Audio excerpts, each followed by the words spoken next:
Okay, I think a lot of people can subsensibly, and I'm not going to say subconsciously because I don't think that that is a correct term to use. You're either conscious or you're unconscious. If you are conscious, you're basically awake and alert. If you are unconscious, you're sort of asleep or you're in a state of anesthesia. Subsensibly, I think, is a better term, and I was introduced to that term where the brain is more like an antenna. It's mechanical, where the mind is intangible and is outside of that antenna. So it's like tuning in a radio station to pick up the music. You're not going to find a little band inside the radio if you open it up. Same way when you open up the human brain, the human skull, and look at the brain, you're not going to see the thoughts in the brain. So the brain can be damaged just like a radio can be damaged and it won't receive certain stations or it'll come in all scratchy. Think of the brain as an antenna that either receives or transmits the mind, consciousness. Okay, so forget the subconscious, just think subsensibly. Subsensibly meaning it's there, but it's below the perception of the senses until you refine your senses and then you see or you hear. I mean, I'll say it like this. We did research on landscaping and we looked at a lot of different trees to put into our yard. And we decided on a purple autumn ash. They grow quickly, they don't get too large, and they have a really nice fall foliage color scheme. I never saw purple autumn ashes until we did that research and I became aware of these various kind of trees, oaks, what is it, quercus, acers, the maples. Well, as soon as we did this, now everywhere I go in the United States and in the city where I live, I see purple autumn ashes everywhere. My mind and my eyes were seeing these purple autumn ashes for decades. I never connected what they were. I didn't even see them. Now I see them everywhere because my mind, my senses have become aware of this information. And now I can, whatever you could say, I can decode what I am taking in visually.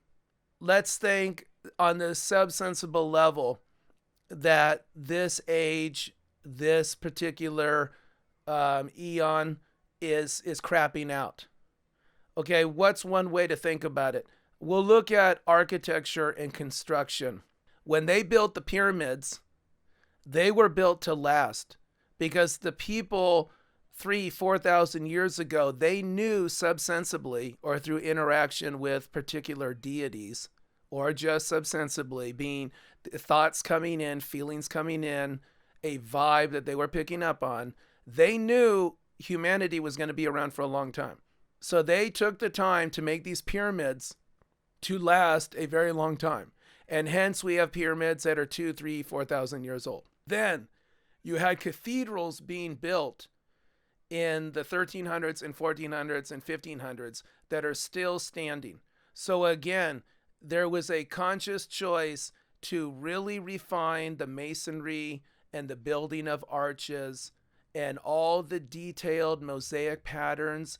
If you go to St. Peter's Basilica there in Rome and you see the floor, I mean, you can see the detail of these little half-inch or 1-inch square mosaic pieces that somebody put into the floor piece by piece by piece to last hundreds and hundreds of years. So again, these cathedrals were built to last, to even survive small earthquakes and everything else. Some of the Roman aqueducts are still standing that are basically 2,000 years old. Okay, now even the skyscrapers that were built in 1900, 1905, they are still standing strong. You have the Victorian homes that haven't been taken over by dry rot. They are still functional and stable and sound. And these are 110, 120-year-old homes. Okay, now fast forward to how they're building a lot of homes in recent years. I see these homes going up where I live that have particle board. Yes, the framing are 2x4s and things like that, but then the siding, the beginning of the exterior walls, they're not plywood, They're particle board. They're basically fiberboard.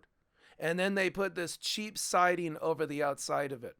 Now, I notice when people do their own remodels, they still use the better plywood and the thicker plywood, and they use the better siding. They're still thinking, hey, I want this remodel to work. I want this home to still be sound at least 30, 40 years from now. But these new homes that they're slapping up, you see fiberboard. So even if, and then they put some Tyvek over the fiberboard and then some cheap ass siding.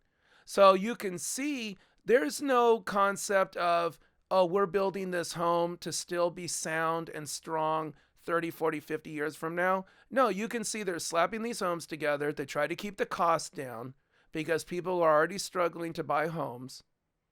And then the idea, I'm sure, is, well, in 15 or 20 years, whoever owns that home, they can strip that cheap ass siding off of it, rip off that particle board and Tyvek, replace it, and then put some newer cheap ass siding up.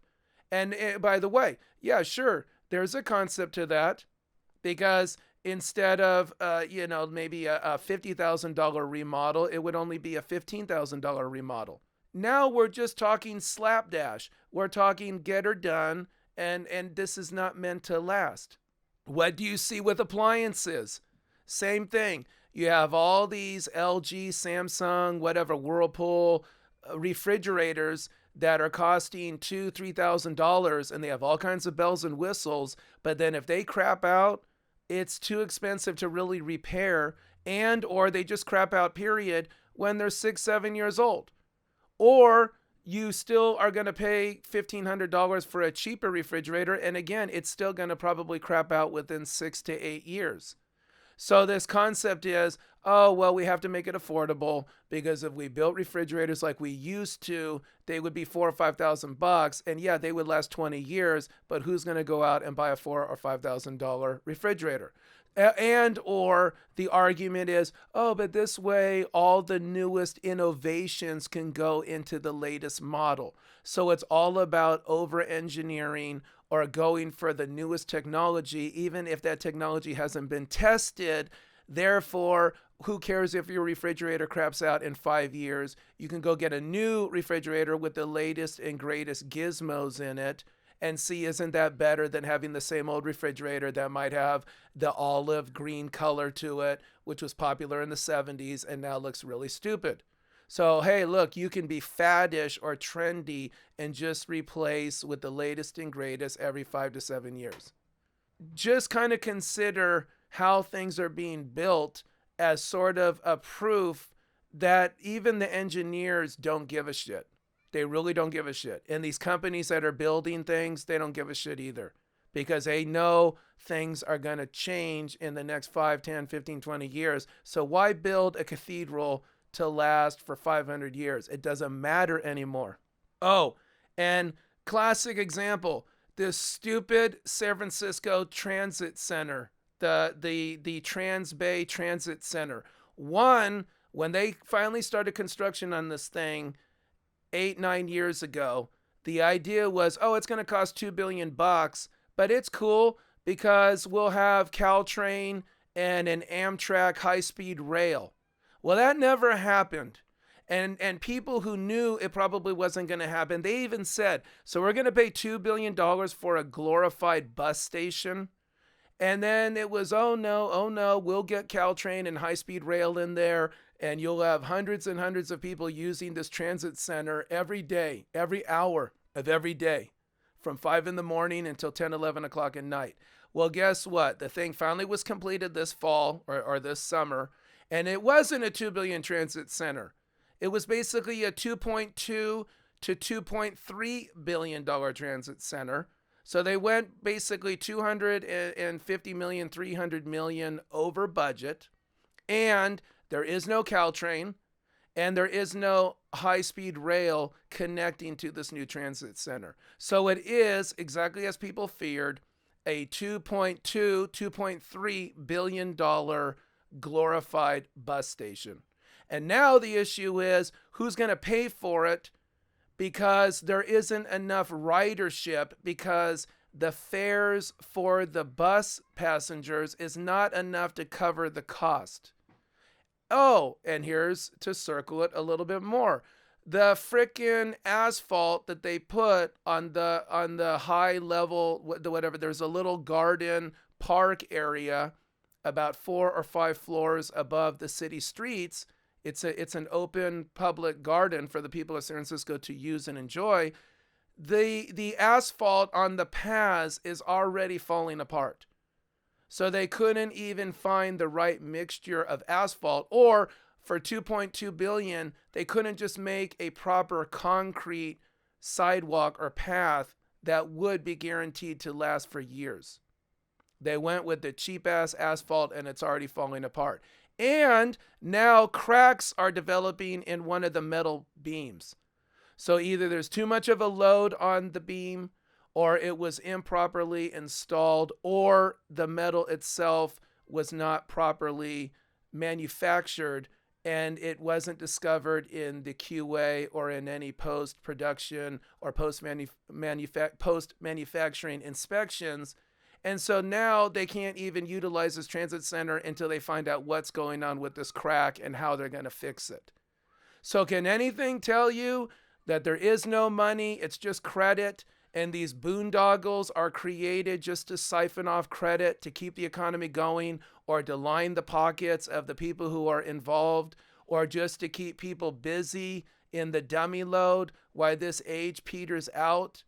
And who really cares? Because, no one's going to care anyway. And then you get the classic blame game, because then if you try to say, well, who the hell is responsible? People say, not me, not me. Oh, go to the Metropolitan Transit Agency. So you go to them and they say, it's not us, it's the governor. So then you go to the governor and they say, it's not me, it's the city council. So then you go to the city council and they go, it's not us, it's the construction company. Or it's the person who put up the bond, or acted as the surety bond for the construction bidding. And then they say, no, we just put up the bond and everybody's been, quote, paid. It's not us. Go back to the Metropolitan Transit Agency. And everybody just kicks the can to somebody else as a big scam. And in the meantime, they're making their $100,000 and $200,000 a year salaries and lining their pockets with credit.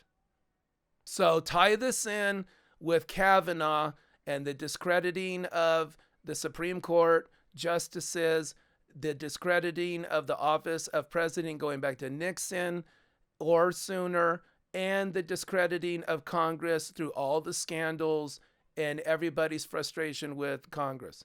So it's discredit, hypocrisy, boasting, and bragging.